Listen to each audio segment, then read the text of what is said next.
The day you walked into that dealership with cash, you thought you had the power. The dealer smiled, and he was right to. Welcome to the Sovereign Architect. Stop chasing, start constructing.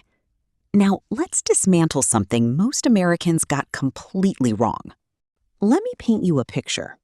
You've been saving 12 months, maybe 18. You drove past that dealership every single day on your way to work. You watched that car sit there. And you told yourself, when I have the cash, I'll buy it right. No payments, no interest, no debt. And the day finally came. You walked in with $35,000. Real money, earned money, your money. You sat across from the finance manager, and you felt like the most powerful person in that room. Here's what actually happened. The moment you said, "I'm paying cash," the dealership's entire strategy shifted, and it shifted against you. Not because they're evil, because they're running a system, and you just told them exactly how to beat you. This video is going to walk you through exactly how that system works. And by the end, you're going to understand why the wealthiest car buyers in America almost never pay cash. Not because they can't, because they've done the math. And the math doesn't lie. Let's start with something most people fundamentally misunderstand.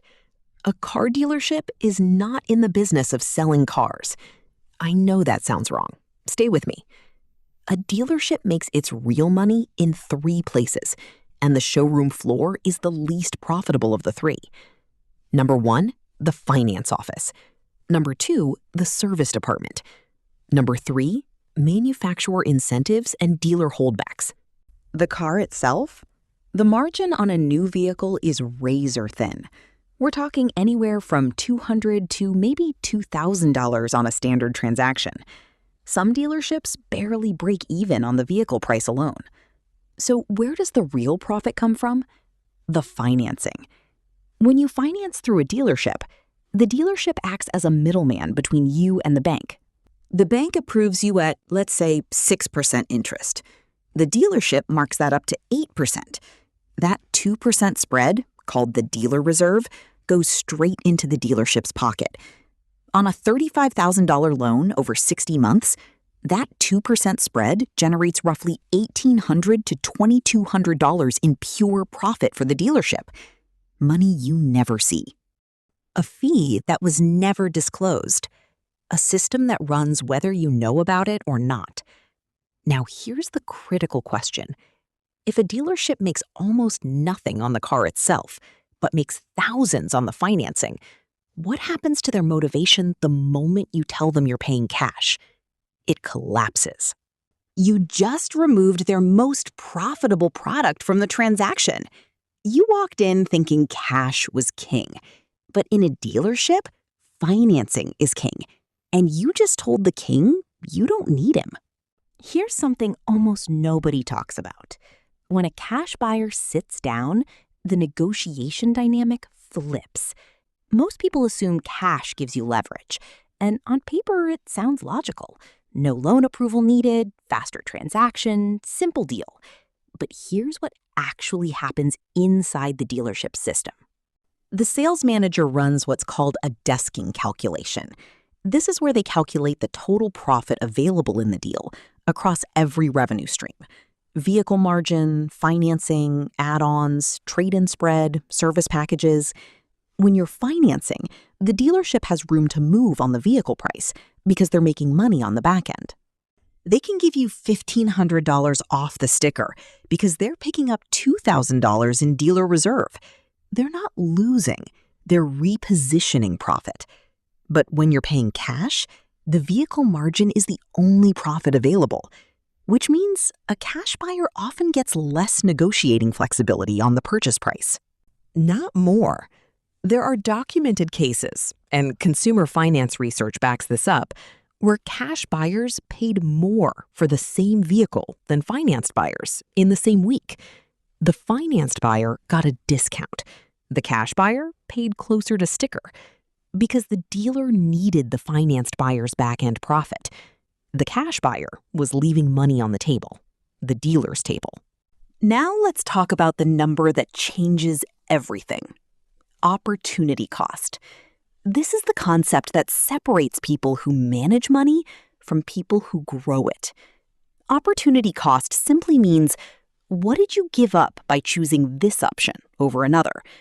So let's run an actual scenario. Real numbers, real math. You have $35,000 cash. You pay for the car outright. Car is yours. No payment.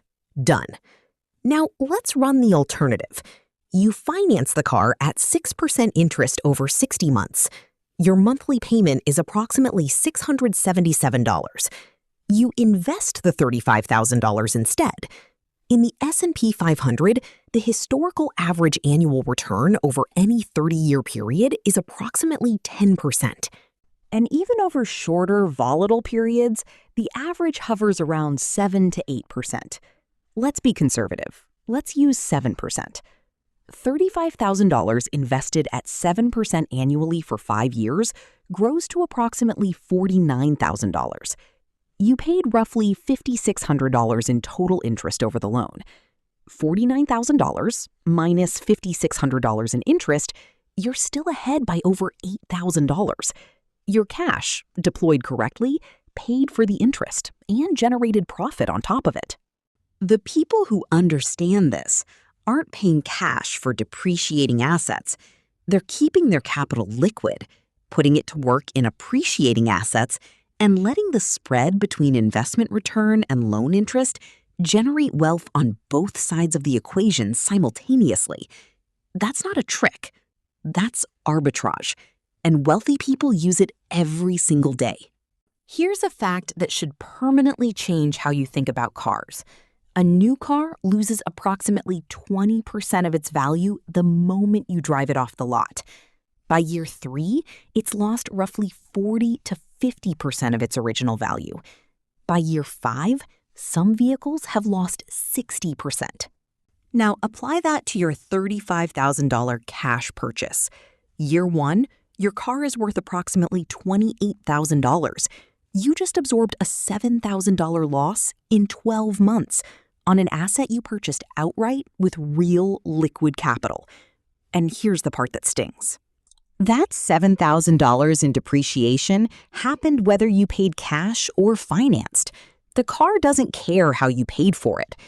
The person who financed at a low interest rate and kept $35,000 invested, their portfolio absorbed part of that depreciation loss.